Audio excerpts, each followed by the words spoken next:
Optimal health എന്നാൽ എന്താണ്? കാൽസ്യത്തിൻ്റെ role എന്താണ്? നമ്മുടെ കാൽസ്യം നമ്മുടെ ജീവിതത്തിൽ എത്ര അധികം പ്രാധാന്യമുണ്ടെന്ന് നമുക്ക് നോക്കാം. നമ്മൾ ഇന്ന് നോക്കാൻ പോകുന്നത് ഓപ്റ്റിമൽ ഹെൽത്ത് എന്നാൽ എന്താണ്, അല്ലെങ്കിൽ മതിയായ ആരോഗ്യം എന്നാൽ എന്താണ്, അതിനെന്തൊക്കെ നമുക്ക് വേണം. നമുക്കറിയാം, ഓപ്റ്റിമൽ ഹെൽത്തിന് വേണ്ടി അല്ലെങ്കിൽ മതിയായ ആരോഗ്യത്തിന് വേണ്ടി ശരിയായ പോഷകഗുണമുള്ള ഭക്ഷണം നമുക്ക് വേണം. ഒന്നാമത്തെ കാര്യം അതാണ്, പ്രോപ്പർ ന്യൂട്രീഷൻ. 2, ക്രമമായ വ്യായാമം, റെഗുലർ എക്സസൈസ്. 3, ആവശ്യത്തിനുള്ള ഉറക്കം, ആഡിക്വേറ്റ് റെസ്റ്റ്, ഉറക്കം തന്നെയാണ് ഉദ്ദേശിക്കുന്നത്. 4, പോസിറ്റീവ് മെൻ്റൽ ആറ്റിറ്റ്യൂഡ്. ഈ 4 ഘടകങ്ങൾ ഒത്തുചേർന്നാൽ മാത്രമേ, ബാലൻസ്ഡ് ആയിരുന്നാൽ മാത്രമേ നമുക്ക് ഓപ്റ്റിമൽ ഹെൽത്ത് ഡെവലപ്പ് ചെയ്യാൻ കഴിയുള്ളൂ. ഓക്കെ, അതിന് നമ്മൾ എന്താ ചെയ്യേണ്ടതെന്ന് നമുക്ക് നോക്കാം. പ്രോപ്പർ ന്യൂട്രീഷനിൽ എന്തൊക്കെ ഘടകങ്ങളുണ്ടെന്ന് നമുക്ക് നോക്കാം. 1, പ്രോട്ടീൻ. 2, വൈറ്റമിൻസ് അല്ലെങ്കിൽ വിറ്റാമിനുകൾ. 3, മിനറൽസ് അല്ലെങ്കിൽ ധാതുക്കൾ. 4, EFA, essential fatty acids, good fat, അതാണ് EFA അല്ലെങ്കിൽ essential fatty acids. 5, carbohydrates. 6, water. ഈ 6 ഘടകങ്ങൾ തുല്യമായ രീതിയിൽ നമ്മുടെ ശരീരത്തിൽ ക്രമമായ രീതിയിൽ ഒത്തുചേരുമ്പോഴാണ് നമ്മളൊരു ഓപ്റ്റിമൽ ഹെൽത്തുള്ള ഒരു വ്യക്തിയായി മാറുന്നത്, അല്ലെങ്കിൽ ഒരു ഇൻഡിവിജ്വലായി മാറുന്നത്. അതിന് ഇന്ന് നമ്മൾ നോക്കുന്നത്, ഇതെല്ലാം പ്രധാനപ്പെട്ടതാണ്, എല്ലാത്തിനും അതിൻ്റെതായ ധർമ്മം നമ്മുടെ ശരീരത്തുണ്ട്. നമ്മുടെ ആരോഗ്യം നിലനിർത്തുന്ന കാര്യത്തിൽ എല്ലാ വൈറ്റമിൻസിനും മിനറൽസിനും പ്രോട്ടീനും എസെൻഷ്യൽ ഫാറ്റി ആസിഡ്സിനും കാർബോഹൈഡ്രേറ്റ്സിനും വാട്ടറിനും എല്ലാം അതിൻ്റെതായ ധർമ്മമുണ്ട്. എന്നിരുന്നാലും ഇന്ന് നമ്മൾ നോക്കാൻ പോകുന്നത് ഏറ്റവും പ്രധാനപ്പെട്ട ഒരു മിനറലിനെ കുറിച്ചാണ്, കാൽസ്യം. ഏറ്റവും പ്രധാനപ്പെട്ട ഒരു മിനറലാണ് കാൽസ്യം. നമുക്കറിയാം, 11ഓളം എസെൻഷ്യൽ ആയിട്ടുള്ള മിനറൽസ് നമുക്ക് വേണം. അതിൽ ഏറ്റവും പ്രധാനപ്പെട്ട മിനറലാണ് കാൽസ്യം. കാൽസ്യം നമ്മുടെ ജീവിതത്തിൽ എത്ര അധികം പ്രാധാന്യമുണ്ടെന്ന് നമുക്ക് നോക്കാം, അല്ലേ? അപ്പോൾ കാൽസ്യം നമുക്ക് ഒരുപാട് അഡ്വൈസ് നമുക്ക് പുറത്തു നിന്ന് കിട്ടും, നമ്മുടെ സമൂഹത്തിൽ നമുക്ക് കിട്ടും. കാൽസ്യം അടങ്ങിയ ഭക്ഷണം അധികം കഴിക്കരുത്, കിഡ്നിയിൽ സ്റ്റോൺ വരും, ഹാർട്ടിൽ ബ്ലോക്ക് വരും, അല്ലെങ്കിൽ കൊറോണറി ആർട്ടറിക്കുള്ളിൽ ബ്ലോക്ക് വരും, കൂടാതെ നമ്മുടെ പിത്തഗ്രന്ഥിയിൽ കല്ല് വരും, മറ്റു പല അപകടകരമായ പ്രശ്നങ്ങളും കാൽസ്യം മൂലം നമ്മുടെ ശരീരത്തിൽ ഉണ്ടാവും. ഇതൊക്കെ ശരിയാണോ? ഇത്തരം ഉപദേശങ്ങൾ നമ്മൾ എടുക്കുമ്പോൾ അല്ലെങ്കിൽ നമ്മളത് മനസ്സിലാക്കുമ്പോൾ നമുക്ക് ആകെ ഒരു സംശയം ഉണ്ടാവും. ഇതൊക്കെ ശരിയാണോ, ശരിയേത് തെറ്റേത് എന്നൊക്കെ മൊത്തത്തിൽ ഒരു കൺഫ്യൂസ്ഡ് ആയിട്ടാണ് ഇപ്പം ശരിക്കും നമ്മളുള്ളത്, അല്ലേ? അപ്പോൾ നമുക്കൊന്ന് ശരിയായ രീതിയിൽ നോക്കാം. അപ്പോൾ കാൽസ്യം നമ്മുടെ ശരീരത്തിൽ എന്തെല്ലാം ഗുണങ്ങളാണ്, അല്ലെങ്കിൽ കാൽസ്യത്തിൻ്റെ റോൾ എന്താണ് നമ്മുടെ ആരോഗ്യത്തിൽ, നമ്മുടെ ശരീരത്തിൻ്റെ റോൾ എന്താണെന്ന് നമുക്കൊന്ന് നോക്കാം. ഓൾ ബോഡി ഫങ്ഷന് ബാക്കപ്പ് ചെയ്യുന്ന ഒരു മിനറലാണ് കാൽസ്യം. ഓക്കെ, നമ്മുടെ ബ്രെയിൻ ഫങ്ഷൻ പ്രോപ്പറായിട്ട് നടക്കണമെന്നുണ്ടെങ്കിൽ കാൽസ്യം ബാക്കപ്പ് ചെയ്യണം. കാൽസ്യം ഡയറക്റ്റായിട്ടോ ഇൻഡയറക്റ്റ് ആയിട്ടോ, അതായത് കാൽസ്യം ഡയറക്റ്റായിട്ട് അല്ലെങ്കിൽ മറ്റ് വൈറ്റമിൻസിൻ്റെയും മിനറൽസിൻ്റെയും കൂടെ ചേർന്ന് കാൽസ്യം അയൺസിൻ്റെ കോ ഫാക്ടേഴ്സ് ആയിട്ട് കാൽസ്യം അയൺസ് കൂടെ ചേർന്നുകൊണ്ടാണ്, മറ്റ് വൈറ്റമിൻസിൻ്റെയും മിനറൽസിൻ്റെയും കൂടെ ചേർന്നുകൊണ്ടാണ് നമ്മുടെ ബോഡിയിലെ ഫങ്ഷൻ സപ്പോർട്ട് ചെയ്യുന്നത്. ഓക്കെ, അപ്പോൾ നമ്മുടെ ബ്രെയിനിൻ്റെ ഫങ്ഷൻസിന് കാൽസ്യം പ്രോപ്പറായിട്ട് കാൽസ്യം ഉണ്ടാവണം. അതല്ല, ബ്രെയിനിൽ നിന്ന് ബ്രെയിൻ ന്യൂറോൺസിൻ്റെ ഫങ്ഷൻസിന് കാൽസ്യം അനിവാര്യമാണ്. നെർവ്സ് വഴി അല്ലെങ്കിൽ നെർവ്സിൽ കൂടി നമ്മുടെ ശരീരഭാഗങ്ങളിലേക്ക്, എല്ലാ ഓർഗനിലേക്കും, ശരീര കാൽപാദം വരെയുള്ള എല്ലാ ഭാഗങ്ങളിലേക്കും പ്രോപ്പർ നെർവ് ഫങ്ഷൻ അല്ലെങ്കിൽ നെർവ് കരണ്ട് നമ്മുടെ ബോഡിയിലേക്ക് സപ്ലൈ പോകണമെന്നുണ്ടെങ്കിൽ കാൽസ്യം കൂടിയേ മതിയാവും. കൂടാതെ നമ്മുടെ ബോണിൻ്റെ ഏറ്റവും കൂടുതൽ ബോണിനെ ബിൽഡ് ചെയ്യാൻ വേണ്ടി ഉപയോഗിക്കുന്ന പ്രധാനപ്പെട്ട സെല്ലുകളായ ഓസ്റ്റിയോബ്ലാസ്റ്റിൻ്റെ പ്രൊഡക്ഷനും അതിൻ്റെ മെയിൻ്റനൻസിനും കാൽസ്യം കൂടിയേ തീരൂ. ഇതിൻ്റെ കൂടെ കാൽസ്യത്തിനൂടെ മറ്റു പല വൈറ്റമിൻസും മറ്റു പല മിനറൽസും കൂടി ചേർന്നുകൊണ്ടാണ് ഫങ്ഷൻ ചെയ്യുന്നത്. എന്നാൽ ഒരു പെയിൻറ്റർ അദ്ദേഹം പെയിൻറ് തയ്യാറാക്കുമ്പോൾ തിന്നർ ആഡ് ചെയ്യുന്നത് പോലെ ഏതൊരു ഫങ്ഷനും കാൽസ്യം ആഡ് ചെയ്യപ്പെടുന്നുണ്ട്. സാധാരണയായി കേൾക്കാറുണ്ട്, കാൽസ്യം പല്ലിനും എല്ലിനും നിർബന്ധമാണെന്നുള്ള കാര്യം നമ്മൾ കേൾക്കാറുണ്ട്. എന്നാൽ പല്ല് കൂടാതെ നമ്മുടെ ശരീരത്തിലെ ഓരോ അവയവങ്ങൾക്കും കാൽസ്യത്തിന് സപ്പോർട്ട് നിർബന്ധമാണ്. തീർച്ചയായും നമ്മൾ കേൾക്കുന്നത് പോലെ തന്നെ കാൽസ്യം നമ്മുടെ എല്ലുകളിലെ വളർച്ചയ്ക്ക്, ഓസ്റ്റിയോബ്ലാസ്റ്റുകൾ എന്ന് വെച്ച് കഴിഞ്ഞാൽ എല്ലിൻ്റെ ഉള്ളിലുള്ള കോശങ്ങൾ, അതിൻ്റെ നിർമ്മാണത്തിനും അതിൻ്റെ വളർച്ചയ്ക്കും അതിൻ്റെ മെയിൻ്റനൻസിനും നിർബന്ധമായിട്ടും കാൽസ്യം കൂടിയേ തീരൂ. കൂടാതെ പല്ലുകളുടെ നിർമ്മാണത്തിനും നല്ല ഹെൽത്തി ആയിട്ടുള്ള പല്ലുകൾ ഉണ്ടാകുവാനും അത് മെയിൻറ്റെയിൻ ചെയ്യുവാനും കാൽസ്യം കൂടിയേ തീരൂ. കൂടാതെ നമ്മുടെ തൈറോയിഡിൻ്റെയും പാരാതൈറോയിഡിൻ്റെയും പ്രോപ്പർ ഫംഗ്ഷന് കാൽസ്യം കൂടിയേ തീരൂ. നമ്മുടെ സ്കിന്നിൻ്റെ ഫംഗ്ഷൻ കാൽസ്യം കൂടിയേ തീരൂ. ഹാർട്ടിൻ്റെ ഋതം പ്രോപ്പറായിട്ട് ഹാർട്ട് ഫംഗ്ഷൻ ചെയ്യണമെന്നുണ്ടെങ്കിൽ ഹാർട്ടിന് കാൽസ്യം കൂടിയേ തീരൂ. ഹാർട്ടിൻ്റെ പലതരത്തിലുള്ള ഫംഗ്ഷനും നമുക്ക് കാൽസ്യം നിർബന്ധമായിട്ടും വേണം. ഞരമ്പുകളുടെ അതായത് ആർട്ടറികളുടെയും വെയിൻ്റെയും പ്രോപ്പർ ഫംഗ്ഷന് കാൽസ്യം കൂടിയേ തീരൂ. ബ്ലഡിൻ്റെ പ്രൊഡക്ഷനും ബ്ലഡിൻ്റെ മെയിൻ്റനൻസും ബ്ലഡിൻ്റെ ക്ലോട്ടിങ് തുടങ്ങിയ കാര്യത്തിന് കാൽസ്യം കൂടിയേ തീരൂ. പ്രഷർ നിയന്ത്രിക്കാൻ വാട്ടർ ലെവൽ പ്രഷറിനെ നിയന്ത്രിക്കാനും വാട്ടർ ലെവൽ മെയിൻറ്റെയിൻ ചെയ്യാനും കിഡ്നിക്ക് കാൽസ്യം കൂടിയേ തീരൂ. ഇങ്ങനെ ഓരോ അവയവങ്ങൾക്ക് നമ്മുടെ ആന്തരിക അവയവങ്ങൾക്കെല്ലാം കാൽസ്യം കൂടിയേ തീരൂ. സ്റ്റൊമക്കിനുള്ളിലെ ആസിഡിന്റെ ബാലൻസ് നിലനിർത്താൻ കാൽസ്യം കൂടിയേ തീരൂ. കുടൽ മൂവ്മെന്റ് പ്രോപ്പറായിട്ട് നമ്മുടെ കുടലിലെ മൂവ്മെന്റുകൾ കൃത്യമായി നടക്കണമെങ്കിൽ കാൽസ്യം കൂടിയേ തീരൂ. കോൺസ്റ്റിപ്പേഷൻ പോലുള്ള പ്രശ്നങ്ങൾ, മലബന്ധം, പൈൽസ് പോലത്തെ പ്രശ്നങ്ങൾ ഇതിനെല്ലാം ബാക്കപ്പ് ചെയ്യാൻ കാൽസ്യം നിർബന്ധമായിട്ടും വേണം.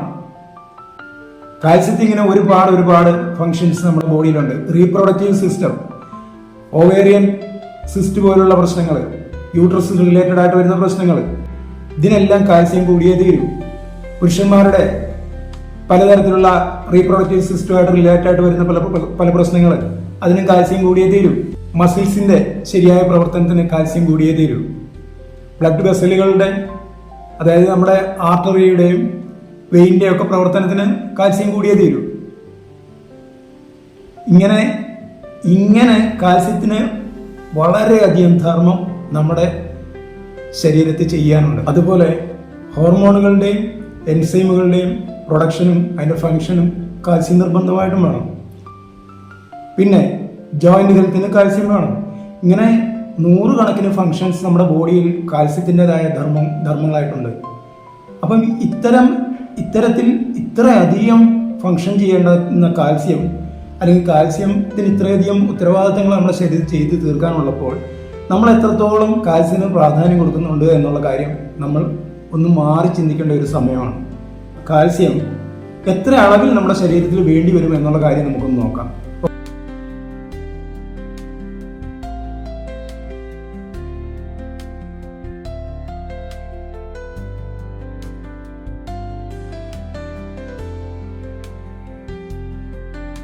ൾക്ക് ഒരു 500 മില്ലിഗ്രാമിന് 600 മില്ലിഗ്രാമിനും ഇടയിലുള്ള ഒരു അളവാണ് RDA, റെക്കമെൻഡഡ് ഡയറ്ററി അലവൻസ്. ഒരു ദിവസത്തെ ബോഡിലി ഫംഗ്ഷൻ നടക്കാൻ വേണ്ട അളവിനാണ് RDA എന്ന് പറയുന്നത്. കാൽസ്യത്തിന് മാത്രമല്ല, എല്ലാ വൈറ്റമിൻസിനും എല്ലാ മിനറൽസിനും എന്തിനും ഏതിനും ബോഡിക്ക് ആവശ്യമുള്ള എല്ലാ കാര്യങ്ങൾക്കും ഇങ്ങനെ ഒരു അളവുണ്ട്, റെക്കമെൻഡഡ് ഡയറ്ററി അലവൻസ്. ഇത് ആരാണ് റെക്കമെൻഡ് ചെയ്യുന്നത്? WHO, world health organisation. WHO നമുക്ക് എല്ലാവർക്കും അറിയാം അല്ലേ? അപ്പോൾ WHO റെക്കമെൻഡ് ചെയ്ത ഈ റെക്കമെൻഡേഷനെ ഫോളോ ചെയ്തുകൊണ്ടാണ് നമ്മുടെ ICMR, Indian council of medical research, പിന്നെ NIN, national institute of nutrition തുടങ്ങിയ ഗവൺമെൻറ് ഏജൻസികൾ പ്രവർത്തിക്കുന്നത്. അവരുടെ ഗൈഡ് ലൈൻസ് ഫോളോ ചെയ്തുകൊണ്ടാണ് ഇന്ത്യയിലുള്ള എല്ലാ ഹെൽത്ത് കെയർ മേഖലയിൽ വർക്ക് ചെയ്യുന്ന എല്ലാ സ്പെഷ്യലിസ്റ്റുകളും വർക്ക് ചെയ്യുന്നത്. ഓക്കെ, അപ്പോൾ നമ്മൾ ഇവിടെ ചെയ്യുന്നത് വെച്ചാൽ കുറച്ച് തെറ്റായ ധാരണകൾ പൊതുസമൂഹത്തിലുണ്ട്, അതൊന്ന് മാറ്റുക എന്നുള്ളതാണ് എൻ്റെ ഉത്തരവാദിത്വം. ഇത് ഈ 10-25 വർഷമായി ഞാൻ ചെയ്തുകൊണ്ടിരിക്കുന്ന റിസൾട്ട് ഉണ്ടായിക്കൊണ്ടിരിക്കുന്ന കാര്യങ്ങളായതുകൊണ്ടാണ് ഞാനിത് നിങ്ങളിലേക്ക് എത്തിക്കാൻ വേണ്ടി ശ്രമിക്കുന്നത്. ഓക്കെ, അപ്പോൾ കൊച്ചു കുട്ടികൾക്ക് 3 വയസ്സ് വരെ 600 മില്ലിഗ്രാം അല്ലെങ്കിൽ 500 മില്ലിഗ്രാമിന് 600 മില്ലിഗ്രാമിന് ഇടയ്ക്കുള്ള RDA ലെവലിൽ കാൽസ്യം നമുക്ക് വേണം പെർ ഡേ. ഓർക്കുക, വീണ്ടും ഞാൻ ഒന്നുകൂടെ ഓർമ്മപ്പെടുത്തുകയാണ്. RDA എന്ന് വെച്ചാൽ റെക്കമെൻഡഡ് ഡയറ്ററി അലവൻസ്. അത് ഒരു ദിവസം, അതായത് 24 അവേഴ്സിന് നമ്മുടെ ബോഡിയിൽ നടക്കേണ്ട ഫംഗ്ഷന്റെ ആവശ്യത്തിന് ഉതകുന്ന അളവിനെയാണ് നമ്മൾ RDA എന്ന് പറയുന്നത്. മറന്നു പോരുത്. കൊടുക്കുന്ന ഈ RDA പ്രകാരം നമ്മൾ കൊടുക്കുന്ന ഈ അളവ് നമ്മുടെ ബോഡിയിൽ ഫംഗ്ഷൻ ചെയ്യാൻ വേണ്ടി മാത്രമാണ്. അപ്പോൾ നമ്മുടെ 24 മണിക്കൂർ നേരത്തേക്കുള്ള നമ്മുടെ ശരീരത്തിന്റെ പ്രവർത്തനങ്ങൾ കംപ്ലീറ്റ് ചെയ്യാൻ വേണ്ടി അല്ലെങ്കിൽ ഫുൾഫിൽ ചെയ്യാൻ വേണ്ടിയിട്ട് മാത്രമാണ് ഈ RDA റെക്കമെൻഡ് ചെയ്യുന്നത്. ഓക്കെ, അപ്പോൾ 3 വയസ്സ് മുതൽ 10 വയസ്സ് വരെ ആണെങ്കിലോ അല്ലെങ്കിൽ 3 വയസ്സ് മുതൽ 12 വയസ്സ് വരെ ആണെങ്കിലോ ഈ 500-600 മില്ലിഗ്രാം എന്ന് പറയുന്നത് ഒരു 600-800 മില്ലിഗ്രാം അല്ലെങ്കിൽ 600-700 മില്ലിഗ്രാം എന്നുള്ള ലെവലിലേക്ക് മാറും 24 ഹവേഴ്സിന്. അപ്പം ഒരു 13 വയസ്സ് മുതൽ 18 വയസ്സ് അല്ല 19 വയസ്സ് വരെ ആണെങ്കിലോ, പെൺകുട്ടികളാണെങ്കിൽ 13 വയസ്സ് തുടങ്ങി അവർക്ക് കാൽസ്യം റിക്വയർമെന്റ് ഒരല്പം കൂടുന്നുണ്ടാവും. കാരണം അവരുടെ പീരീഡ് ഒക്കെ സ്റ്റാർട്ട് ചെയ്ത് അവരുടെ ഹോർമോണൽ ഫംഗ്ഷനും മറ്റു പല കാര്യങ്ങൾക്കും ബാക്കപ്പ് ചെയ്യാൻ കാൽസ്യം മസ്റ്റ് ആയതുകൊണ്ട് 13 വയസ്സ് മുതൽ 19 വയസ്സ് വരെയുള്ള ടീനേജേഴ്സിന് കാൽസ്യം ഇൻടേക്ക് പെൺകുട്ടികൾക്ക് കുറച്ച് കൂട്ടിയിട്ട് വേണ്ടിവരും. ഒരു 100 മില്ലിഗ്രാമോളം കൂടുതൽ വേണ്ടിവരും. ആൺകുട്ടികൾക്കാണെങ്കിൽ ഒരു 700 മില്ലിഗ്രാം മതിയാക്കാൻ നമുക്ക് സാധിക്കുന്നുണ്ടാവും. ഓക്കെ, അപ്പോൾ അഡൽറ്റിനാണെങ്കിലോ ഒരു 19-20 വയസ്സും തുടങ്ങി അങ്ങോട്ട് ഒരു 30 വയസ്സ് വരെ ഉള്ള അഡൽറ്റിന് അത് അവരുടെ ജീവിതശൈലി ക്രമം അനുസരിച്ച് വേരിയേഷൻ ഉണ്ടാവും, ഭക്ഷണക്രമം അനുസരിച്ച് വേരിയേഷൻ ഉണ്ടാവും. എന്നിരുന്നാലും നമ്മൾ അവർക്ക് വേണ്ട കാൽസ്യത്തിന്റെ 24 ഹവേഴ്സുള്ള കാൽസ്യത്തിന്റെ അളവാണ് നമ്മളിവിടെ എടുക്കുന്നത്. അതുകൊണ്ട് തന്നെ ഒരു ഇൻഡിവിജ്വലിന് 1000 മില്ലിഗ്രാം മുതൽ 20 വയസ്സിനും 30 വയസ്സിനും ഇടയ്ക്കുള്ള ഒരു ഇൻഡിവിജ്വലിന്, ഹെൽത്തി ഇൻഡിവിജ്വലിനാണ് പറയുന്നത്, ഓർമ്മ വേണം. ആരോഗ്യ പ്രശ്നമുള്ളവർക്കോ ഭക്ഷണത്തിൽ വളരെയധികം വൈരുദ്ധ്യങ്ങൾ, ഭക്ഷണത്തിൽ അതായത് നമ്മുടെ കാൽസ്യം എക്സ്ക്രീഷനെ സപ്പോർട്ട് ചെയ്യുന്ന തരത്തിലുള്ള അല്ലെങ്കിൽ അതിനെ ത്വരിതപ്പെടുത്തുന്ന തരത്തിൽ, കാൽസ്യം എക്സ്ക്രീഷനെ ത്വരിതപ്പെടുത്തുന്ന തരത്തിലുള്ള ഭക്ഷണക്രമങ്ങളായ കോക്സ്, ചായ, അമിതമായ ചായയുടെ ഉപയോഗം, അമിതമായ കാപ്പിയുടെ ഉപയോഗം, ഈ സോഡ കൂടുതലായിട്ട് ഉപയോഗിക്കുക, കാർബണേറ്റഡ് ആയിട്ടുള്ള ഡ്രിങ്ക്സ് കൂടുതലായിട്ട് ഉപയോഗിക്കുക, ബിയർ പോലുള്ള ഡ്രിങ്ക്സ് കൂടുതലായിട്ട് ഉപയോഗിക്കുക, ഇങ്ങനെയുള്ളവരുടെ ഭക്ഷണക്രമം അല്ല ഈ പറയുന്നത്. ഹെൽത്തി ആയിട്ടുള്ള ഇൻഡിവിജ്വലിന് അവർക്ക് അവരുടെ ഭക്ഷണം ക്രമീകരിക്കുമ്പോൾ ഒരു ഹെൽത്തി ആയിട്ടുള്ള ഫുഡ് ഇൻടേക്ക് ഉള്ളവരെയാണ് നമ്മളിവിടെ ഉദ്ദേശിക്കുന്നത്. അങ്ങനെ 20 വയസ്സിനും 30 വയസ്സിനും ഇടയ്ക്കുള്ള ഹെൽത്തി ഇൻഡിവിജ്വലിന് ഒരു 1200 മില്ലിഗ്രാം കാൽസ്യം വരെ, പുരുഷന്മാർക്ക് 1300-1500 മില്ലിഗ്രാം വരെ സ്ത്രീകൾക്കും വേണ്ടി വരും. ഓക്കെ, 30 വയസ്സോടുകൂടി ഈ 30 വയസ്സോടുകൂടി വലിയൊരു മാറ്റം നമ്മുടെ ശരീരത്തിന് സംഭവിക്കുന്നുണ്ട്. 30 വയസ്സെന്ന് ഉദ്ദേശിക്കുന്നത് പ്രത്യേകം ഓർമ്മ വെക്കുക, നമ്മുടെ ഡേറ്റ് ഓഫ് ബർത്ത് വെച്ചിട്ടുള്ള ക്രോണോളജിക്കൽ ഏജ് അല്ല, നമ്മുടെ ബയോളജിക്കൽ ഏജ് എന്ന് വെച്ചാൽ നമ്മുടെ ശരീരത്തിന് നമ്മൾ ഡേറ്റ് ഓഫ് ബർത്ത് വെച്ചിട്ട് 30 വയസ്സെന്ന് പറയുന്നത് ഇവിടെ പരിഗണിക്കുന്നില്ല. ശരീരത്തിന് എപ്പോഴാണോ 30 വയസ്സാകുന്നത് എന്ന് വെച്ചാൽ ശരീരത്തിന്റെ അവയവങ്ങൾക്ക് ബയോളജിക്കൽ ഏജ് പ്രകാരം 30 വയസ്സാകുന്ന സമയത്ത് ശരീരത്തിൽ ഒരു പ്രത്യേക സംഭവം ഉടലെടുക്കും. അതെന്താണെന്ന് വെച്ചാൽ ശോഷണം. 30 വയസ്സ് വരെ നമ്മുടെ ശരീരം ഡെവലപ്മെന്റിന്റെ ഏരിയയിലായിട്ട് ഫംഗ്ഷൻ ചെയ്യും. 30 ഇയേഴ്സ് മുതൽ നമ്മളുടെ ഡിറ്റോറിയേഷൻ സ്റ്റാർട്ട് ചെയ്യുന്നത് കൊണ്ട് നമ്മൾ അപ്പോൾ എന്ത് ചെയ്യണം, നമ്മുടെ കാൽസ്യം ഇൻടേക്കിന്റെ ആ റേഷ്യോ ഒന്ന് കൂട്ടണം. ആ റെക്കമെൻഡഡ് ഡയറ്ററി അലവൻസ് എന്ന് പറയുന്നത് ഒരല്പം കൂട്ടാൻ വേണ്ടി, കാൽസ്യം അടങ്ങിയ ഫുഡിനെ കൂടുതലായിട്ട് കൺസ്യൂം ചെയ്യാൻ വേണ്ടി നമ്മൾ തയ്യാറാകണം. അങ്ങനെ തയ്യാറാകുമ്പോൾ നമ്മുടെ ബോഡിയിലെ ഫംഗ്ഷൻ മെയിൻറ്റെയിൻ ചെയ്യാനുള്ള, ശോഷണത്തിനെ അതിജീവിച്ചുകൊണ്ട് നമ്മുടെ ബോഡിയുടെ ഫംഗ്ഷനെ മുന്നോട്ട് കൊണ്ടുപോകാൻ നമ്മുടെ ശരീരത്തിനുള്ള പ്രാപ്തിയുണ്ട്, എബിലിറ്റി ഉണ്ടാകും. പ്രായമായവരിൽ കാൽസ്യത്തിൻ്റെ ഇൻടേക്ക് അല്ലെങ്കിൽ കാൽസ്യത്തിൻ്റെ RDA എങ്ങനെ വേണം എന്ന് ഒന്ന് നോക്കാം. അതിനകത്ത് ഏറ്റവും മുഖ്യമായിട്ട് വരുന്നത് മെനോപോസ് ആരംഭിച്ച സ്ത്രീകളിലാണ്, ആർത്തവവിരാമം സംഭവിച്ച സ്ത്രീകളിലാണ് അവരുടെ കാൽസ്യം ഇൻടേക്ക് വളരെയധികം ശ്രദ്ധിക്കേണ്ട ഒരു കാര്യമാണ്. അതിനുശേഷം അവർക്ക് ഓസ്റ്റിയോപോറോസിസ്, ഓസ്റ്റിയോ ആർത്രൈറ്റിസ് തുടങ്ങിയ പ്രശ്നങ്ങൾ ഉണ്ടാകാനായിട്ടുള്ള സാധ്യത, ഹൃദയ സംബന്ധമായ പ്രശ്നങ്ങളൊക്കെ കൂടുതലായിട്ടുണ്ടാകാനുള്ള സാധ്യത വളരെ കൂടുതലാണെന്നുള്ള കാര്യം നമ്മൾ ഇതിനോടകം ബോധ്യപ്പെട്ട കാര്യങ്ങൾ തന്നെയാണ്.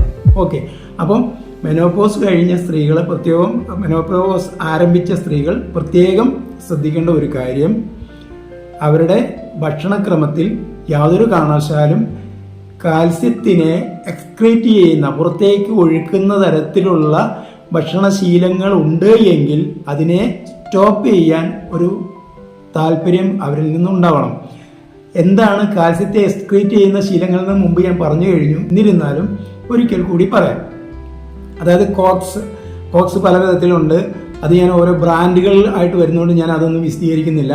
പിന്നെ വരുന്നത് സോഡ അടങ്ങിയ ഡ്രിങ്ക്സുകൾ, കാർബണേറ്റഡ് ആയിട്ടുള്ള ഡ്രിങ്ക്സുകൾ, പിന്നെ വരുന്നത് കൂടുതലായിട്ടുള്ള ഉപ്പിൻ്റെ ഉപയോഗം, പിന്നെ വരുന്ന ഒരു കാര്യം എന്ന് പറഞ്ഞു കഴിഞ്ഞാൽ നമ്മൾ അമിതമായ മാംസത്തിൻ്റെ ഉപയോഗം, റെഡ് മീറ്റ് അമിതമായിട്ട് കഴിക്കുന്നത് നമുക്ക് കാൽസ്യം എക്സ്ക്രീറ്റ് ചെയ്യുന്നതിന് കാരണമായിട്ട് മാറും. പിന്നെ വരുന്നത് ലൈം സോഡ പോലെയുള്ള ഡ്രിങ്ക്സ്, പിന്നെ ചായ, കാപ്പി. ചായ കാപ്പിയൊക്കെ ആക്ച്വലി അത് ബീവറേജസിൽ വരുന്നത് തന്നെയാണ്. അപ്പോൾ ചായ കാപ്പി ചായക്കകത്ത് എന്താണ്, ചായക്കകത്ത് ടാനിൻ എന്നുള്ള ഒരു കണ്ടന്റ് ഉണ്ടെന്നുള്ളത് നമുക്കറിയാം. കഫീൻ ഉണ്ട്, അത് നമുക്കറിയാം. പിന്നെ പോളിഫെനോൾസ് എന്ന് പറഞ്ഞിട്ട് ചില ഘടകങ്ങളുണ്ട്, അത് നാച്ചുറലായിട്ട് ചായയിൽ ഉണ്ടാകുന്നതാണ് നമുക്കറിയാം. കൂടാതെ ആഡഡ് ആയിട്ടുള്ള ചില കെമിക്കൽസ് ഉണ്ട്. അതിലൊന്നാണ് കോൾ ടാർ ഡൈ എന്ന ഈ കെമിക്കൽ ഒരു 0.5%-നും 5%-നും ഇടയ്ക്ക്, അതായത് അതിൻ്റെ അളവ് നിങ്ങൾക്ക് മനസ്സിലായെന്ന് ഞാൻ വിചാരിക്കുന്നു. 0.5% മുതൽ 5% വരെ അതിൽ ആഡ് ചെയ്യാനായിട്ടുള്ള അപ്രൂവൽ ഗവൺമെൻറ് കൊടുത്തിട്ടുണ്ട്. പക്ഷേ ഈ 0.5% മുതൽ 5% വരെ ആഡ് ചെയ്ത് കഴിഞ്ഞാൽ ഈ ചായ നിങ്ങൾ എത്ര കുടിക്കാം എന്നുള്ള കാര്യത്തിൽ നമ്മളാണ് തീരുമാനിക്കേണ്ടത്. കോൾട്ടാ ഡൈ അമിതമായി നമ്മുടെ ശരീരത്തിൽ എത്തിക്കഴിഞ്ഞാൽ നമ്മുടെ നെർവസിനും നമ്മുടെ ആന്തരിക അവയവങ്ങൾക്കും ജോയിൻസിനും ബോണിനും എല്ലാം ഡാമേജ് ഉണ്ടാക്കുകയും നമ്മുടെ ഉള്ളിൽ നിന്ന് കാൽസ്യം പുറത്തേക്ക് ഒഴുകാനുള്ള സാഹചര്യം ഉണ്ടാകുകയും ചെയ്യും. അതുകൊണ്ട് ചായയുടെ ഉപയോഗം വളരെയധികം മിതപ്പെടുത്തുക. 2-3 ചായയിൽ നമ്മുടെ ഡെയിലി ആയിട്ടുള്ള നമ്മുടെ ചായ ഉണ്ടാക്കി 2-3 ചായയിൽ സ്റ്റോപ്പ് ചെയ്യാൻ വേണ്ടി ശ്രമിക്കുക. പ്രത്യേകിച്ച് കട്ടൻ ചായ ഒക്കെ കുടിക്കുന്ന ശീലമുള്ള നല്ല ബ്രാൻഡഡ് ആയിട്ടുള്ള ചായപ്പൊടി വാങ്ങി ഉപയോഗിക്കുക. അത് കടുപ്പം കുറച്ചിട്ട് ഉപയോഗിക്കുന്ന കാര്യങ്ങളൊന്ന് ശ്രദ്ധിക്കുക. പിന്നെ കാപ്പി ഇതുപോലെ തന്നെ നല്ല ബ്രാൻഡഡ് ആണ്. ഞാൻ ഒരു ബ്രാൻഡിൻ്റെയും അംബാസഡർ അല്ല, എന്നിരുന്നാലും ഞാൻ പറയുന്നത് അത് വില കുറഞ്ഞ ചായപ്പൊടിയും വില കുറഞ്ഞ കാപ്പിപ്പൊടിയും വാങ്ങി ഉപയോഗിക്കുമ്പോൾ ഇത്തരത്തിലുള്ള മാരകമായിട്ടുള്ള കെമിക്കൽ നമ്മുടെ ഉള്ളിലേക്ക് ചെല്ലുകയും കാൽസ്യത്തിനെ എക്സ്ക്രീറ്റ് ചെയ്യാൻ വേണ്ടി മറ്റു പലതരമുള്ള വൈറ്റമിൻസിനെയും മറ്റ് മിനറൽസിനെയും ഒക്കെ പുറത്തേക്ക് എക്സ്ക്രീറ്റ് ചെയ്യാൻ വേണ്ടി ഇത്തരത്തിലുള്ള സൈഡ് എഫക്റ്റുകൾ ഉണ്ടാകാൻ വേണ്ടിയിട്ട് ഇവയൊക്കെ പ്രശ്നങ്ങൾ ഉണ്ടാകുന്നുണ്ട്. എങ്കിലും കാൽസ്യത്തിനെ പ്രത്യേകിച്ച് നമ്മുടെ ടോപ്പിക്ക് കാൽസ്യം ആയതുകൊണ്ട് കാൽസ്യത്തെ കുറിച്ച് പറയാം. കാൽസ്യം പുറത്തേക്ക് ഒഴുകാനായിട്ടുള്ള സാഹചര്യങ്ങൾ ഉണ്ടാകുന്നുണ്ട്. അതുകൊണ്ട് അതിനെ എല്ലാം ഭക്ഷണത്തിൽ ഉൾപ്പെടുത്തുന്നതിനെ ഒന്നും മിതപ്പെടുത്തുക. ഇങ്ങനെയൊക്കെ ആണെങ്കിലും നമുക്ക് കാൽസ്യം റിക്വയർമെന്റ് ആർക്കൊക്കെയാണെന്ന് നമുക്ക് മനസ്സിലായി.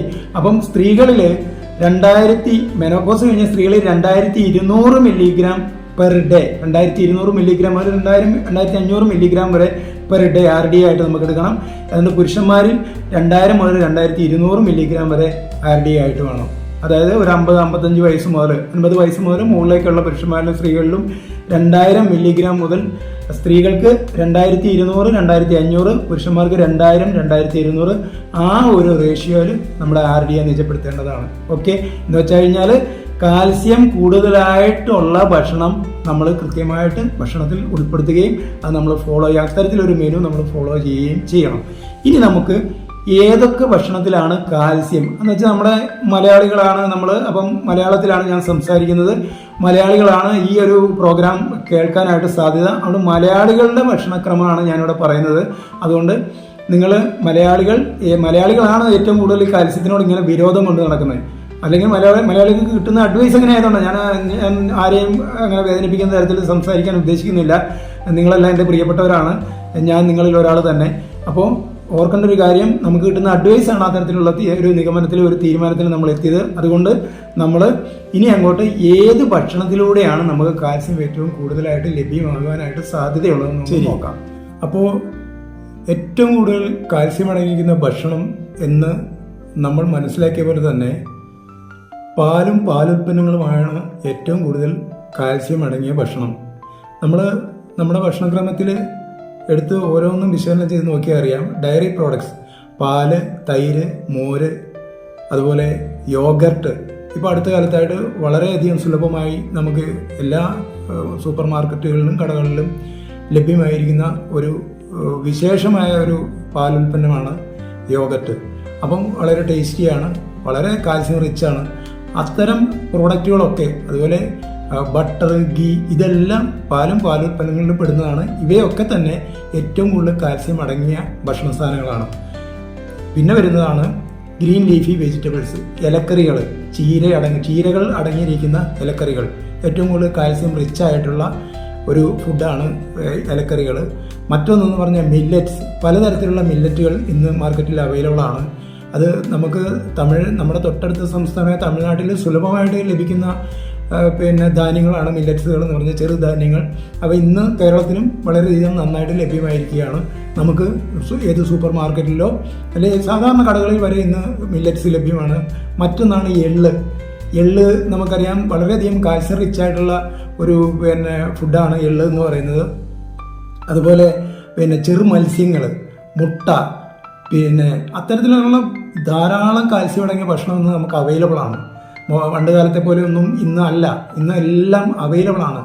അപ്പോൾ നമ്മൾ ശ്രദ്ധിക്കേണ്ട കാര്യം, ഓരോ ഭക്ഷണവും അളന്ന് മുറിച്ച് കൃത്യമായിട്ട് ഇത്ര കാൽസ്യമാണ് അങ്ങനെ കഴിക്കേണ്ട ഒരു കാര്യമില്ല. ഒരു വേരിയഡ് ഡയറ്റ് പ്ലാൻ, എല്ലാ ഭക്ഷണ സാധനങ്ങളും അടങ്ങിയിരിക്കുന്ന ഒരു ഫുഡ് പ്ലാൻ നിങ്ങൾ ഫോളോ ചെയ്യുക എന്നുള്ളതാണ്. പാലുണ്ടാവണം, തൈരുണ്ടാവണം, മോരുണ്ടാവണം, പിന്നെ ഇലക്കറികളുണ്ടാവണം, ധാന്യങ്ങളുണ്ടാവണം, പയറുവർഗ്ഗങ്ങളുണ്ടാവണം, പരിപ്പ് വർഗ്ഗങ്ങളുണ്ടാവണം, ചെറു മത്സ്യങ്ങളുണ്ടാവണം, മുട്ടയുണ്ടാവണം. എല്ലാം അടങ്ങിയ ഒരു ഭക്ഷണക്രമം നിങ്ങൾ ഫോളോ ചെയ്യുക. കൂടാതെ അതിനകത്ത് നമ്മൾ കാൽസ്യം ഓക്സലേറ്റ് ഫോമിൽ ഉണ്ടാകുന്നതുകൊണ്ട് അത് കഴിക്കരുത് എന്ന് പറഞ്ഞ് മാറ്റിവെച്ചിരിക്കുന്ന എല്ലാ ഭക്ഷണ സാധനങ്ങളും നിങ്ങൾ ഭക്ഷണത്തിൽ ആഡ് ചെയ്യുക. മിതമായ അളവിൽ ഒന്നും അപകടകാരിയല്ല എന്നുള്ള യാഥാർത്ഥ്യം നിങ്ങൾ മനസ്സിലാക്കി. കാൽസ്യം ഓക്സലേറ്റുകൾ അടങ്ങിയിരിക്കുന്ന ഭക്ഷണങ്ങൾ തക്കാളി, വെണ്ട, കാബേജ്, കോളിഫ്ലവർ ഇങ്ങനെയുള്ളതൊക്കെ നമ്മൾ അതിനകത്ത് കാൽസ്യം ഓക്സലേറ്റുകൾ ഉള്ളത് കൊണ്ട് അത് ഉപയോഗിക്കാൻ പാടില്ല എന്ന് പറഞ്ഞ് മാറ്റി വെച്ചിരിക്കുന്നതൊക്കെ ഉണ്ടെങ്കിൽ അതെല്ലാം മറന്നു കളഞ്ഞേക്കുക. ഇതെല്ലാം സ്റ്റാർട്ട് ചെയ്യുക, ഇതെല്ലാം റീസ്റ്റാർട്ട് ചെയ്യുക, എല്ലാം കഴിക്കുക. തക്കാളിയും വെണ്ടയും കാബേജും കോളിഫ്ലവറും എല്ലാ സീ ഫുഡും, ഞണ്ട്, ചെമ്മീൻ, എല്ലാ സാധനങ്ങളും കഴിക്കുക. നിങ്ങൾക്ക് കഴിക്കുന്ന സമയത്ത് ഇമ്മീഡിയറ്റ് ആയിട്ട് നിങ്ങൾക്ക് ഹെൽത്തിന് എന്തെങ്കിലും പ്രോബ്ലം ഉണ്ടാകുന്നുണ്ടെങ്കിൽ അത് മാത്രം ഒന്ന് മാറ്റി വെക്കുക. കഴിച്ച ഉടൻ തന്നെ ഇപ്പം കോൺസ്റ്റിപ്പേഷൻ ഉണ്ടാകുക, അല്ലെങ്കിൽ പൈൽസ് പോലുള്ളവർക്ക് ബുദ്ധിമുട്ടുകൾ ഉണ്ടാകുക, ഇച്ചിങ് പോലുള്ള പ്രശ്നമുണ്ട്, അങ്ങനത്തെ ബുദ്ധിമുട്ടുകൾ ഇല്ലാത്ത എല്ലാ ഭക്ഷണവും മിതമായ അളവിൽ നിങ്ങൾ കൃത്യമായിട്ട് കഴിക്കുക. ഇഷ്ടമുള്ള ഭക്ഷണം കൂടുതലായിട്ട് കഴിക്കുക എന്നുള്ളതല്ല, ഇഷ്ടമില്ലാത്ത ഭക്ഷണം കഴിക്കാതിരിക്കുക എന്നുള്ളതുമല്ല. നിങ്ങൾ എല്ലാ ഭക്ഷണ സാധനങ്ങളും മിതമായ അളവിൽ കൃത്യമായിട്ട് ഭക്ഷണം നിങ്ങളുടെ മെനുവിൽ ഉൾപ്പെടുത്തുക. അങ്ങനെ എല്ലാ ഭക്ഷണങ്ങളും കൃത്യമായിട്ട് നിങ്ങളുടെ മെനുവിൽ ഉൾപ്പെടുത്തുമ്പോൾ നിങ്ങൾക്ക് കൃത്യമായ രീതിയിൽ നിങ്ങൾക്ക് ബോഡിയിലേക്ക് കാൽസ്യം നിങ്ങളുടെ ബോഡിയിലേക്ക് സപ്ലൈ കൊടുക്കാനും നിങ്ങളുടെ ബോഡിയിലെ ഫങ്ഷൻ കൃത്യമായിട്ട് നടക്കാനും നിങ്ങൾ നല്ല ആരോഗ്യത്തിൽ ഇരിക്കാനും നിങ്ങൾക്ക് സാധിക്കും. അപ്പോൾ പിന്നെ ഈ ഭക്ഷണമൊന്നും, ഈ പറയുന്ന കാൽസ്യം റിച്ച് ആയിട്ടുള്ള ഭക്ഷണം ഒന്നും തന്നെ കഴിക്കാനായിട്ട് സാഹചര്യം ഒരുങ്ങാത്ത ഒരു വ്യക്തിയാണെങ്കിലോ അപ്പോൾ പിന്നെ എന്ത് ചെയ്യും? അങ്ങനെയുള്ള ഒരു വ്യക്തിക്ക് വേണ്ടിയാണ്, അല്ലെങ്കിൽ അവരുടെ ഭക്ഷണശീലത്തിൽ ഈ പറയുന്ന പോലെ പാലോ, പാലുൽപ്പന്നങ്ങളോ, ധാന്യങ്ങളോ, ഇലക്കറികളോ, മുട്ടയോ, മത്സ്യമോ ഒന്നുമില്ല. കാൽസ്യം അടങ്ങിയ ഒരു ഭക്ഷണം അവർ കഴിക്കുന്നില്ല. മില്ലറ്റ്സോ ഇതൊന്നും അവർക്ക് കഴിക്കാൻ സാധിക്കുന്നില്ല. അവർ സാധാരണഗതിയിൽ അവർക്ക് കിട്ടുന്ന ഭക്ഷണം കഴിച്ച് മുന്നോട്ട് പോകുന്നു. അവർക്ക് കാൽസ്യം ഡെഫിഷ്യൻസി വരുന്നു. അവർക്ക് പലതരത്തിലുള്ള ഈ നേരത്തെ പറഞ്ഞ പോലുള്ള ശോഷണം ബോഡിയിൽ സംഭവിക്കുന്നു. അത് അധികമായിട്ട് സംഭവിക്കുന്നു. ആരോഗ്യ പ്രശ്നം, ഡിസോർഡേഴ്സ് സ്റ്റാർട്ട് ചെയ്യുന്നു. പിന്നെ അത് ഡിസീസായിട്ട് മാറുന്നു. അവർ രോഗിയായി മാറുന്നു. അതിന് പകരം നിങ്ങൾക്ക് പ്രോപ്പറായിട്ടുള്ള കാൽസ്യം ഇൻടേക്കിന് പറ്റുന്ന തരത്തിലുള്ള ഫുഡിൻ്റെ ആ ഒരു ശീലം നിങ്ങൾക്കില്ല എങ്കിൽ നിങ്ങൾ ചെയ്യേണ്ട മറ്റൊരു ഓപ്ഷനാണ് സപ്ലിമെൻറ്റേഷൻ. സപ്ലിമെൻറ്റേഷനിലൂടെ നിങ്ങൾക്ക് ഈ പ്രശ്നങ്ങളെ പരിഹരിക്കാൻ കഴിയും. മുഴുവനായുമല്ല, സപ്ലിമെൻ്റ് ഒരിക്കലും ഒരു വേരിയഡ് ഡയറ്റ് പ്ലാനിന് പകരമുള്ള ഒരു സംഗതിയേ അല്ല. അത് നിങ്ങൾ ഓർത്തിരിക്കുക. നിങ്ങൾ കഴിയുന്നിടത്തോളം നിങ്ങളുടെ വേരിയഡ് ആയിട്ടുള്ള ഒരു ഡയറ്റ് പ്ലാൻ നിങ്ങൾ ഫോളോ ചെയ്യുകയും അതിൻ്റെ കൂടെ അതോടൊപ്പം തന്നെ നിങ്ങൾ സപ്ലിമെൻറ്റും കൂടി അതിൻ്റെ കൂടെ ആഡ് ചെയ്യുക. ക്വാളിറ്റിയുള്ള ബ്രാൻഡിൻ്റെ ക്വാളിറ്റിയുള്ള സപ്ലിമെൻറ്റ്. അതെങ്ങനെ തിരിച്ചറിയാം? കാൽസ്യം ആണെങ്കിൽ കാൽസ്യവും കാൽസ്യത്തിൻ്റെ കൂടെ കാൽസ്യം കാർബണേറ്റ് രീതിയിൽ, കാൽസ്യം 3 തരത്തിൽ വരുന്നുണ്ട്, 3 ഫോമിൽ വരുന്നുണ്ട്. Calcium carbonate, calcium citrate, calcium gluconate. ഈ കാൽസ്യം കാർബണേറ്റ് ആണ് കൂടുതലായിട്ട് നമുക്ക് മാർക്കറ്റിൽ അവൈലബിൾ ആയിട്ടുള്ളത്. നമ്മൾ കഴിക്കുന്ന കാൽസ്യത്തിൻ്റെ അളവിൻ്റെ 40% കാൽസ്യം കാർബണേറ്റിൻ്റെ ഒരു പ്രത്യേകതയാണ്. കഴിക്കുന്ന കാൽസ്യത്തിൻ്റെ 40% ആണ് ബോഡി എടുക്കുക. എലമെൻ്റൽ കാൽസ്യം എന്ന് പറഞ്ഞാൽ ബോഡിക്ക് കിട്ടുന്ന അളവാണ് ഈ 40%. ഒരു എക്സാമ്പിൾ പറഞ്ഞാൽ 1000 മില്ലിഗ്രാം കാൽസ്യം കഴിച്ചു എന്ന് വിചാരിക്കുക. അത് കാൽസ്യം കാർബണേറ്റ് ആണെങ്കിൽ അതിൻ്റെ 40% 400 മില്ലിഗ്രാം മാത്രമാണ് ബോഡി എടുക്കുക. അതേ സമയത്ത് കാൽസ്യം സിട്രേറ്റ് ആണെങ്കിൽ 21% 21% ആണ് എടുക്കുക. 1000 മില്ലിഗ്രാം കഴിച്ചു കഴിഞ്ഞാൽ അവർക്ക് 210 മില്ലിഗ്രാമാണ് അവരുടെ ബോഡി എടുക്കുക. ഓക്കെ, അപ്പോൾ നിങ്ങൾ കാൽസ്യം കഴിക്കുന്ന സമയത്ത് എപ്പോഴും ഇത്തരത്തിലൊരു കാൽക്കുലേഷൻ വേണം. 1000 മില്ലിഗ്രാം കാൽസ്യം കാർബണേറ്റ് ആണെങ്കിൽ 400 മില്ലിഗ്രാം ശരീരം എടുക്കുകയുള്ളൂ. എലമെൻ്റൽ കാൽസ്യം എന്ന് പറയുന്നത് 400 മില്ലിഗ്രാം ആണ്. അതേസമയം കാൽസ്യം സിട്രേറ്റ് ആണ് നിങ്ങൾ കഴിക്കുന്നതെങ്കിൽ അതിൻ്റെ എലമെൻ്റൽ കാൽസ്യം എന്ന് പറയുന്നത് ബോഡി എടുക്കുന്ന അളവ് 21% 210 മില്ലിഗ്രാം ആണ് ബോഡി എടുക്കുന്നത്. കാൽസ്യം ഗ്ലൂക്കോനേറ്റ് മിക്കവാറും മെഡിസിൻസ് ആയിട്ടാണ് വരിക. അത് സപ്ലിമെൻറ്റിനേക്കാൾ ഉപരി മെഡിസിൻസ് ആയിട്ട്, അത് IV എടുക്കാനും ഇഞ്ചക്ഷനായിട്ട് എടുക്കാനും പലതരത്തിലുള്ള മെഡിസിൻസ് ആയിട്ടുമാണ് ഡോക്ടേഴ്സ് പ്രിസ്ക്രൈബ് ചെയ്യുന്നതാണ് കാൽസ്യം ഗ്ലൂക്കോനേറ്റ് ആയിട്ട് വരുന്നത്. സിട്രേറ്റും അല്ല കാൽസ്യം കാർബണേറ്റും ഡോക്ടേഴ്സ് പ്രിസ്ക്രൈബ് ചെയ്യാറുണ്ട്. പക്ഷേ ഞാൻ സപ്ലിമെൻറ്റിനെ കുറിച്ചാണ് പറയുന്നത്. ഡോക്ടേഴ്സ് പ്രിസ്ക്രൈബ് ചെയ്യുന്ന മേഖലയെക്കുറിച്ചല്ല പറയുന്നത്, ഞാൻ സപ്ലിമെൻറ്റിനെ കുറിച്ചാണ് പറയുന്നത്. അപ്പം കാൽസ്യം കാർബണേറ്റ് ആണെങ്കിലും കാൽസ്യം സിട്രേറ്റ് ആണെങ്കിലും നിങ്ങൾ എടുക്കുമ്പോൾ നിങ്ങൾ സപ്ലിമെൻ്റായി എടുക്കുമ്പോൾ നിങ്ങൾ ഈ ഒരു അളവിനെ പ്രത്യേകം പരിഗണിച്ചുകൊണ്ട് വേണം. അതല്ലാതെ 1000 മില്ലിഗ്രാമിന് ഒരു കാൽസ്യം ഞാൻ കഴിച്ചിട്ട് എനിക്ക് 1000 മില്ലിഗ്രാം ഞാൻ കഴിച്ചിട്ടുണ്ട്, എൻ്റെ റിക്വയർമെൻറ്റ് പൂർത്തിയായി പെർ ഡേ അല്ലെ 24 മണിക്കൂറത്തേക്കുള്ള ഒരു ദിവസത്തേക്കുള്ള എൻ്റെ RDA കംപ്ലീറ്റ് ആയെന്ന് തെറ്റിദ്ധരിക്കാൻ യാതൊരു കാരണവശാലും പാടില്ല. നിങ്ങൾ ഓർക്കുക, 1000 മില്ലിഗ്രാം കഴിക്കുന്ന കാൽസ്യം കാർബണേറ്റ് ആണോ കാൽസ്യം സിട്രേറ്റ് ആണോ, നിങ്ങൾ മിക്കവാറും അത് ശ്രദ്ധിച്ചിരിക്കേണ്ടത് വളരെ നല്ലൊരു കാര്യമാണ്. കാൽസ്യം കാർബണേറ്റ് ആണെങ്കിൽ അതിൻ്റെ കഴിച്ചതിൻ്റെ എത്ര മില്ലിഗ്രാം ആണെന്ന് നോക്കുക. അതിൻ്റെ 40% നിങ്ങളുടെ ബോഡിയുടെ എലമെൻ്റൽ കാൽസ്യം ഉണ്ട്. നിങ്ങളുടെ ബോഡി അത് സ്വീകരിക്കുന്നത് 40%. കാൽസ്യം സിട്രേറ്റ് ആണെങ്കിൽ അതിൻ്റെ 21% ബോഡി സ്വീകരിക്കുള്ളൂ. അതിന് 1000 മില്ലിഗ്രാം കഴിക്കുമ്പം 210 മില്ലിഗ്രാമാണ് ബോഡി എടുക്കുക. ഇത് കാര്യങ്ങൾ വളരെ ഇമ്പോർട്ടൻ്റ് ആയ കാര്യമാണ്. അത് ഓർത്തുകൊണ്ട് വേണം സപ്ലിമെൻറ്റ് നിങ്ങൾ സെലക്ട് ചെയ്യാനും ഉപയോഗിക്കാനും. ഇനി നമ്മൾ നോക്കാൻ പോകുന്നത് പ്രധാനപ്പെട്ട ഒരു കാര്യമാണ്. നമ്മൾ ധാരാളമായിട്ട് കേൾക്കുന്നതാണ് കിഡ്നി സ്റ്റോൺ, അല്ലെങ്കിൽ യൂറിൻ സ്റ്റോൺ, അല്ലെങ്കിൽ മൂത്രത്തിൽ കല്ല്. ഇത്തരം കാര്യങ്ങൾ നമ്മൾ തുടർച്ചയായിട്ട് കേൾക്കുന്നതാണ്. അപ്പോൾ ഇനി നമുക്ക് ആ ഒരു ടോപ്പിക്കും കൂടി നോക്കണം. അത് നമുക്ക് അടുത്ത വീഡിയോയിൽ നോക്കാം. എന്താണ് മൂത്രത്തിൽ കല്ല്, അല്ലെങ്കിൽ കിഡ്നി സ്റ്റോൺ എന്താണ്, അതെങ്ങനെയാണ് ഉണ്ടാകുന്നത്, എന്തുകൊണ്ടാണ് കിഡ്നി സ്റ്റോൺ ഉണ്ടാകുന്നത്, കിഡ്നി സ്റ്റോൺ ഉണ്ടാകുന്ന സമയത്ത് നമ്മുടെ ബോഡിയുടെ സ്റ്റാറ്റസ് എന്തായിരിക്കും, ഇത്തരം കാര്യങ്ങളെക്കുറിച്ചെല്ലാം നമുക്ക് തൊട്ടടുത്ത വീഡിയോയിൽ വിശദമായിട്ട് പറയുന്നുണ്ടാവും. അതുകൊണ്ട് അതുവരെ എല്ലാവർക്കും നമസ്കാരം, നന്ദി.